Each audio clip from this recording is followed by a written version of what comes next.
ഏക സിവിൽ കോഡിനെ പിന്തുണച്ചുകൊണ്ട് അലഹബാദ് ഹൈക്കോടതി ജഡ്ജി ഒരു പ്രസ്താവന നടത്തി. പക്ഷേ അതൊരു വിദ്വേഷ പ്രസംഗമായിട്ട് കരുതി സുപ്രീം കോടതി അതിനെക്കുറിച്ച് വിശദീകരണം തേടി. വിദ്വേഷ പ്രസംഗമായിട്ട് സിനുവിന് തോന്നിയോ? അല്ല, മാധ്യമങ്ങളിലൊന്നും പ്രസംഗത്തിലൂടെ പോയിരുന്നോ? ഇല്ല, പ്രസംഗത്തിലൂടെ പോകണം. ഇപ്പോൾ അതിനകത്ത് ഒന്നാമത്തെ അലിഗേഷൻ ഒന്ന് വിശ്വ ഹിന്ദു പരിഷത്തിൻ്റെ VHPയുടെ പരിപാടിയിൽ പങ്കെടുത്തു എന്നാണ്. ഞാനിത് മൊത്തത്തിൽ 2 ദിവസമായി, നമ്മൾ ഇന്നലെ സംസാരിച്ചില്ല, ഇന്നലെയൊക്കെ ആയിട്ട് ഞാൻ ഈ പ്രസംഗത്തിൻ്റെ വിശദാംശങ്ങൾ നോക്കിയായിരുന്നു. അതുകൊണ്ട് ഇന്നിപ്പോൾ എനിക്ക് അത്യാവശ്യം കുറേ ധാരണകൾ കിട്ടി.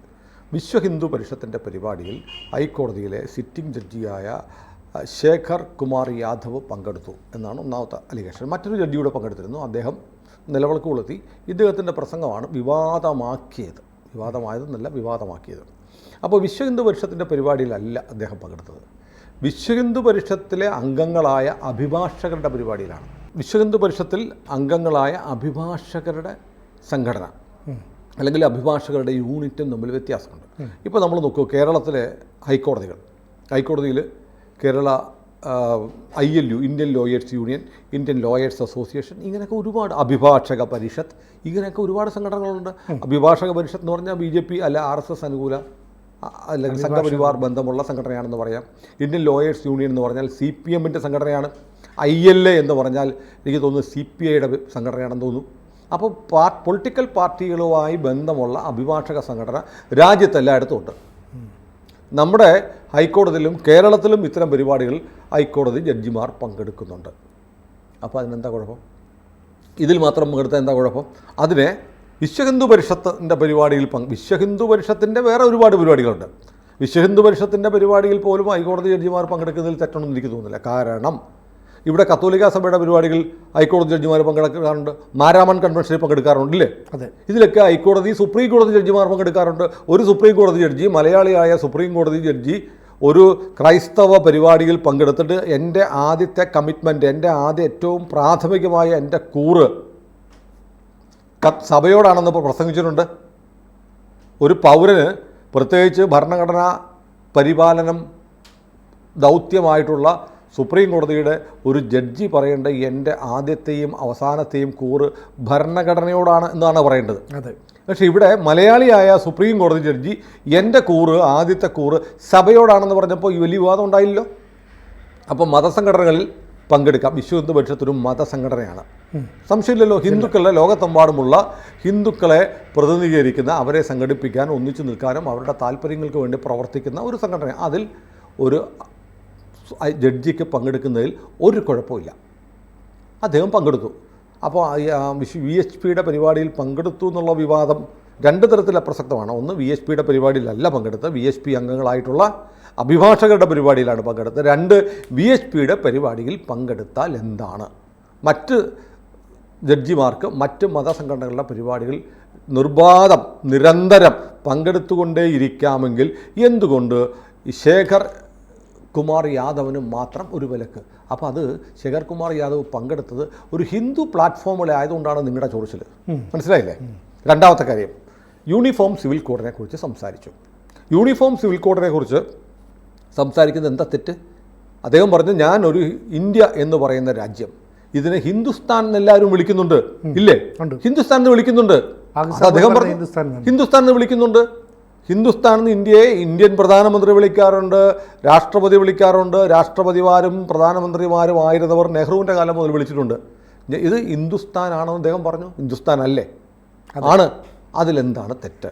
രണ്ടാമത്തെ കാര്യം, യൂണിഫോം സിവിൽ കോഡിനെ കുറിച്ച് സംസാരിച്ചതാണ് ഈ ചൊറിച്ചിലിൻ്റെ ആക്കവും വേഗവും കൂടാൻ കാരണം. യൂണിഫോം സിവിൽ കോഡ് എന്ന് പറയുന്നത് BJPയുടെ പരിപാടിയല്ല. യൂണിഫോം സിവിൽ കോഡ്, നിങ്ങൾ ഭരണഘടനയെ കുറിച്ച് പറയുമല്ലോ. രാഹുൽ ഗാന്ധി എന്ന് പറഞ്ഞ ഈ മനുഷ്യൻ ഒരു കൊച്ചു പുസ്തകം പൊക്കി കാണിക്കുമല്ലോ, ഭരണഘടനയാണെന്ന് പറഞ്ഞാൽ. ചുവന്നതോ അകത്തൊന്നും ഇല്ലാത്തത്, അയാളുടെ തല പോലെയാണ് ഭരണഘടനയുടെ പേജുകളും, ബ്ലാങ്കാണ്. അപ്പോൾ ഇത് പൊക്കി കാണിക്കുമ്പോൾ ആ പുസ്തകം ഉണ്ടല്ലോ, ഭരണഘടന, ആ ഭരണഘടനയിൽ മൗലിക അവകാശങ്ങൾ മാത്രമല്ല, നമ്മുടെ കടമകൾ,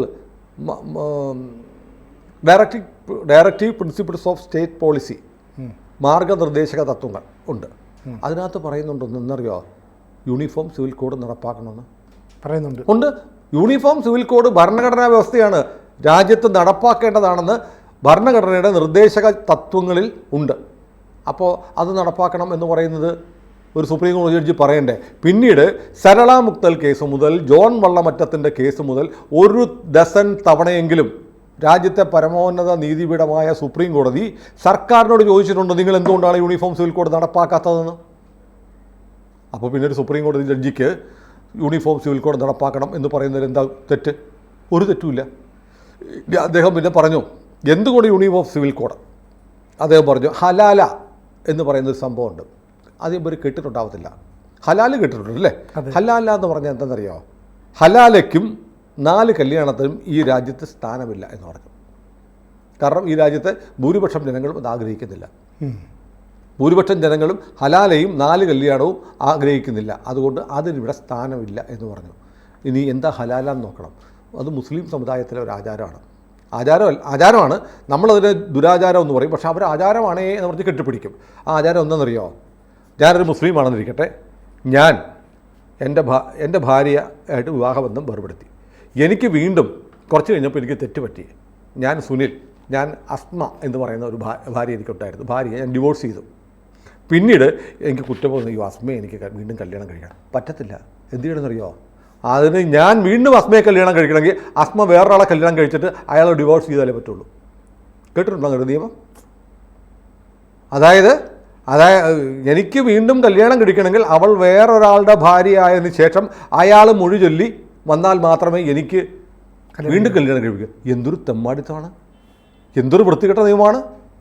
ഒരു സ്ത്രീക്ക് സ്വന്തം ഇച്ഛയനുസരിച്ച് ഒരു സ്ത്രീക്കോ പുരുഷനോ സ്വന്തം ഭാര്യയുമായിട്ട് വേർപിരിഞ്ഞത് തെറ്റാണെന്ന് തോന്നി തിരിച്ചു ചേരണമെന്നുണ്ടെങ്കിൽ മൂന്നാമതൊരുത്തൻ്റെ ഭാര്യയായി മാറി അയാൾ ഉപേക്ഷിച്ചാലേ പറ്റുള്ളൂ എന്ന് പറയുന്ന നിയമം ഏറ്റവും പ്രാകൃതമായ നിയമമാണ്. അതിനാണ് ഹലാല എന്ന് പറയുന്നത്. അത്തരം നിയമത്തിന് ഇന്ത്യയിൽ സ്ഥാനമില്ലെന്ന് ശേഖർ യാദവ് പറഞ്ഞു. തെറ്റാ? അയാളെ തൂക്കിക്കൊല്ലണോ ആ ജഡ്ജിയെ? പിന്നെ പറഞ്ഞു മുത്തലാഖ് ഇവിടെ സ്ഥാനമില്ല എന്ന് പറഞ്ഞു. 4 കല്യാണം വെട്ടാം എന്ന് പറയുന്നതിനും ഇന്ത്യയിൽ പോലെയുള്ള ഒരു രാജ്യത്ത് സ്ഥാനമില്ല. നമുക്ക് വേണ്ടത് യൂണിഫോം സിവിൽ കോഡാണെന്ന് പറഞ്ഞു. അപ്പോൾ നിങ്ങൾ ഹലാലയെക്കുറിച്ച് പറഞ്ഞു. അയ്യോ അത് നാട്ടുകാർ ഇപ്പോൾ ഹലാല എന്ന് എന്താണ് അദ്ദേഹം പറഞ്ഞതുകൊണ്ട് എന്താണ് ഹലാല എന്നിപ്പോൾ നാട്ടുകാരറിഞ്ഞു. സിനൊന്ന് ആലോചിച്ചു, എത്ര വൈകൃതം നിറഞ്ഞ നിയമമാണ്. ഒരാൾ വിവാഹമോചനം നടത്തിയാൽ ആ സ്ത്രീയെ വീണ്ടും കെട്ടണമെങ്കിൽ അവൾ മറ്റൊരാളെ കെട്ടി അയാൾ മൊഴി ചൊല്ലിയാൽ മാത്രമേ വിവാഹം കഴിക്കാൻ പറ്റുള്ളൂ എന്ന് പറയുന്ന പ്രാകൃതമാണോ? അതിനേക്കാളും മോശപ്പെട്ട വാക്കുണ്ടെങ്കിൽ അതിപ്പോൾ ഹലാലയെക്കുറിച്ച് അറിഞ്ഞു. അപ്പോൾ ഇവരുടെ കൊള്ളരുതായ്മകളെ തുറന്നു കാട്ടി അത് പറ്റില്ല എന്ന് പറഞ്ഞു. അത് ചട്ടക്കൂട്ടിനുള്ളിൽ ഒളിപ്പിച്ചു വെച്ച പല നിയമങ്ങളും ഇപ്പം പൊതുജനങ്ങൾ അറിഞ്ഞു. അപ്പോൾ ഇതൊക്കെ പറഞ്ഞപ്പോൾ മുസ്ലിം സമുദായത്തെ വിമർശിച്ചു ഇന്നിപ്പോൾ മാതൃഭൂമി മെയിൻ സ്റ്റോറി ആക്കിയിട്ടുണ്ട് അല്ലേ? മാതൃഭൂമിയുടെ തലക്കെട്ട എന്താണ് ജഡ്ജി പറഞ്ഞത്?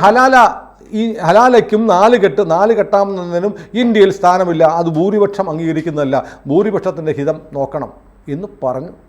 അതെന്താ തെറ്റ്? ഈ ജഡ്ജിയെ പുറത്താക്കണോ? ചിലപ്പോൾ സുപ്രീം കോടതി അങ്ങനെയാണ്. സുപ്രീം കോടതിക്ക് മുസ്ലിം എന്നൊരു വാക്ക് പറഞ്ഞാൽ എന്തൊരു കരുതലാണെന്നറിയോ, എന്തൊരു കരുണയാണെന്നറിയോ, എന്തൊരു സഹാനുഭൂതിയാണെന്നറിയാമോ? ഇതൊന്നും ഹിന്ദുക്കളുടെ കാര്യത്തിലില്ല. ഈ രാജ്യത്ത് ഇപ്പോഴും 80% ഹിന്ദുക്കളുള്ള ഈ രാജ്യത്ത് ഇപ്പോഴും നമ്മുടെ നാട്ടിലെ ന്യായാധിപന്മാർക്ക് മുസ്ലിം എന്ന് കേട്ടാൽ അപാത ചൂടും രോമാഞ്ച കഞ്ചുകമണിയും. ഇത് പറഞ്ഞതിന് ഒരു ന്യായാധിപനെങ്കിലും നട്ടല്ലോടെ നിവർന്നു എന്ന് പറഞ്ഞു. ഹലാല, 4 കെട്ടൽ, മുത്തലാഖ് ഇതിനൊന്നും ഈ നാട്ടിൽ സ്ഥാനമില്ല. യൂണിഫോം സിവിൽ കോഡ് നടപ്പാക്കണം, അത് ഈ നാട്ടിലെ ഭൂരിപക്ഷത്തിൻ്റെ ആഗ്രഹമാണെന്ന് പറഞ്ഞാൽ എന്താണ് സാർ അതിനകത്ത് തെറ്റ്? നിങ്ങൾ ജഡ്ജിയെ ഇംപീച്ച് ചെയ്യണമെന്ന് പറഞ്ഞിരിക്കുന്നു. കാരണം ഇംപീച്ച് ചെയ്യണം, കോൺഗ്രസ് ബഹളം വെക്കുന്നു, ബൃന്ദാക്കാരായിട്ട് ബഹളം വെക്കുന്നു, CPM ബഹളം വെക്കുന്നു, തൃണമൂല് ബഹളത്തോട് ബഹളം, SP തലകുത്തി നിൽക്കുന്നു.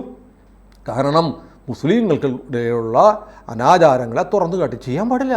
നിങ്ങൾ ഹിന്ദുക്കളെന്ന് പറഞ്ഞ ഒരു ഹിന്ദുക്കൾ സതി അനുഷ്ഠിച്ചിരുന്നു. രാജാറാം മോഹൻ റായ് ആണ് സതി നിർത്തലാക്കിയത്, കോപ്പാണ് നിർത്തലാക്കിയത്. എന്നോട് ഈ വാക്ക് കോപ്പെന്ന് പറഞ്ഞാൽ എന്നോട് പ്രേക്ഷകർ ക്ഷമിക്കട്ടെ. നമ്മുടെ കേരളത്തിൽ ആരെങ്കിലും സതി അനുഷ്ഠിച്ചിട്ടുണ്ടോ? ഇല്ല. തമിഴ്നാട്ടിൽ കിട്ടിയിട്ടുണ്ടോ? ഇല്ല. സതി എന്ന് പറയുന്നത് ഹിന്ദുക്കളുടെ ഇടയിൽ വ്യാപകമായിരുന്ന ഒരു അനാചാരമായിരുന്നില്ല. മറിച്ച് എപ്പോഴാണ് സതി ഉണ്ടായെന്നറിയോ? ക്രൂരന്മാരായ മുസ്ലിം അധിനിവേശക്കാർ, മുഗളന്മാർ, ഹൂണന്മാരൊക്കെ ഇന്ത്യയിലേക്ക് കടന്നു വന്ന് ഇന്ത്യയിലെ നാട്ടുരാജാക്കന്മാരെയൊക്കെ കീഴ്പ്പെടുത്തി അവരുടെ റാണിമാരെയും രാജകുമാരിമാരെയും പിടിച്ചുകൊണ്ടു പോകുന്ന അവസ്ഥ വന്നപ്പോൾ അവരുടെ ഭർത്താക്കന്മാർ വീരന്മാരായ രജപുത്രന്മാരൊക്കെ യുദ്ധത്തിൽ മരിച്ചതിന് ശേഷം അടിമയായ വൃത്തികെട്ട ആക്രമണകാരിയായ ഇസ്ലാമിസ്റ്റുകളുടെ വെപ്പാട്ടിമാരായി ജീവിക്കാൻ പറ്റില്ല എന്ന് പറഞ്ഞ് അഭിമാനമുള്ള ഇന്ത്യൻ സ്ത്രീകൾ ആ ചിതയിലേക്ക് എടുത്ത് ചാടി. അങ്ങനെ മരിച്ചതിനാണ് സതി എന്ന് പറയുന്നത്. അല്ലാതെ ഇന്ത്യയിൽ കേരളം മുതൽ കാശ്മീരം വരെ ഇന്ത്യയിലെ സ്ത്രീകൾ സതിയൊന്നും നടപ്പാക്കിയിട്ടില്ല. ഭർത്താവ് മരിച്ച ഉടനെ നീ ചിതയിൽ ചാടിയിരിക്കണം എന്ന് പറഞ്ഞ് ആരെയും പിടിച്ച് ചിതയിൽ കത്തിച്ചിട്ടുമില്ല. അത് ഹിന്ദുക്കളുടെ അനാചാരമെന്നാണ് പറയുന്നത്. അങ്ങനെ ഇല്ലായിരുന്നു. പക്ഷെ അത് പാഠപുസ്തകങ്ങളുടെ ഒരു പഠിപ്പിക്കുന്നത് എങ്ങനെയാണ്? അല്ല, ഞാൻ ചോദിക്കട്ടെ, നമ്മൾ പാഠപുസ്തകങ്ങളിൽ ഷാജഹാന്റെ വീട്ടിലെ പട്ടിയുടെ പേര് നമുക്കറിയാം, അക്ബറിന്റെ ഔറംഗസീബിനെ അറിയാം, ഷാജഹാനെ അറിയാം, ജഹാംഗീറിനെ അറിയാം, അക്ബറിനെ അറിയാം, എല്ലാവരും അറിയാം അല്ലേ? നിങ്ങൾക്ക് പൃഥ്വിരാജ് ചൗഹാനെ അറിയാമോ? അറിയില്ല. ഛത്രപതി ശിവജിയെ കുറിച്ച് പഠിക്കുന്നുണ്ടോ? ഇല്ല. ഇല്ല, അത് ബി.ജെ.പിയുടെ നേതാവാണെന്നാണ്. ബി.ജെ.പിയുടെ നേതാവാണ്. ഇന്ത്യ ആക്രമിച്ച കിരാതന്മാരായ മതഭ്രാന്തന്മാരായ മുസ്ലിം തീവ്ര ഭീകരവാദികളായ നരരൂപമുള്ള രാക്ഷസന്മാരുടെ പേരുകളും ചരിത്രവും മുഴുവൻ പഠിക്കുന്ന നമുക്ക് ഇന്ത്യയുടെ സ്വാഭിമാനം ഉയർത്തിപ്പിടിച്ച വീരയോദ്ധാക്കളെ അറിയില്ല. നമ്മളെ പഠിപ്പിച്ചിട്ടില്ല. അബുൽ കലാം ആസാദ് എന്ന് പറയുന്ന ഖുറാൻ്റെ പരിഭാഷ എഴുതിയ ആളായിരുന്നു നമ്മുടെ ഇന്ത്യയിൽ ആദ്യത്തെ വിദ്യാഭ്യാസ മന്ത്രി. അദ്ദേഹം വലിയ പണ്ഡിതനൊക്കെ ആയിരുന്നു. പക്ഷേ അദ്ദേഹം ഉണ്ടാക്കിയ പാഠ്യപദ്ധതി ഇസ്ലാമിനെ വാഴ്ത്താൻ, ഇസ്ലാം അധിനിവേശക്കാരെ വാഴ്ത്താൻ പറ്റിയ പാഠ്യപദ്ധതിയായിരുന്നു. രജപുത്രൻ മാത്രമല്ല, കേരളത്തിൽ വീരപഴശ്ശിയെക്കുറിച്ച് നമ്മൾ പഠിക്കുന്നുണ്ടോ? ഇല്ല. ഷാജഹാനും ഔറംഗസീബിനെയും പഠിക്കുന്ന പോലെ പഴശ്ശിയെക്കുറിച്ച് നമ്മൾ പഠിക്കുന്നുണ്ടോ? ഇല്ലല്ലോ. ആരെക്കുറിച്ച് നമ്മൾ പഠിക്കുന്നത്? മാർത്താണ്ഡവർമ്മയെക്കുറിച്ച് പഠിക്കുന്നുണ്ടോ? ഇല്ല. വേലുത്തമ്പിയെക്കുറിച്ച് പഠിക്കുന്നുണ്ട്? ഇല്ല. എവിടെയോ പുസ്തകത്തിൽ ഒരു പാരഗ്രാഫ് പഠിക്കുന്നുണ്ട്. അപ്പം നമ്മുടെ പാഠപുസ്തകം ഇങ്ങനെ ഉണ്ടാക്കിയതാ. ഇങ്ങനെ ഉണ്ടാക്കിയ പാഠപുസ്തകം പഠിച്ചിട്ടാണ് നമ്മൾ എല്ലാം മുഗളന്മാർ. അതുകൊണ്ട് അത് പഠിച്ചിട്ട് ഇവന്മാർ പറയുന്നുണ്ട് ഇന്ത്യ ഉണ്ടാക്കിയത് മുഗളന്മാരാണ്. എടാ, ഇന്ത്യ ഇവന്മാർ വരുന്നതിന് മുമ്പ് ഇന്ത്യ ഉണ്ടായിരുന്നില്ലേ? ഇന്ത്യ ഉണ്ടാക്കിയത് വഖഫാണെന്നൊരു വിദ്വാൻ പ്രസംഗിക്കുന്നുണ്ട്. ഇന്ത്യ ഉണ്ടാക്കിയ വഖഫാണെന്ന്. അപ്പോൾ എനിക്ക് തോന്നുന്നത് നമ്മുടെ നീതി പീഠത്തിൽ തൻ്റെ ഇടമുള്ള ഭാരതീയരായ കുറച്ച് പേരെങ്കിലും അവശേഷിക്കുന്നുണ്ട്. അതിലൊരാളാണ് ശേഖർ യാദവ് എന്ന് പറയുന്ന ഈ അഭിമാനിയായ ജഡ്ജി. അദ്ദേഹത്തിന് സുപ്രീം കോടതി നോട്ടീസ് അയച്ചിട്ടുണ്ട്. അദ്ദേഹം ഇംപീച്ച് ചെയ്യണമെന്നൊക്കെ പറഞ്ഞു. അങ്ങ് തൂക്കിക്കൊല്ലടേ. ഹിന്ദുവാണ്, ഇത് ഹിന്ദു രാഷ്ട്രമാണ്, ഇന്ത്യൻ നിയമം, ഇന്ത്യൻ ഭരണഘടനയാണ് എല്ലാത്തിനും മുകളിൽ എന്ന് പറഞ്ഞ ഒരു മനുഷ്യനെ, ഒരു ജഡ്ജിയെ നിങ്ങൾ തൂക്കിക്കൊല്ല്.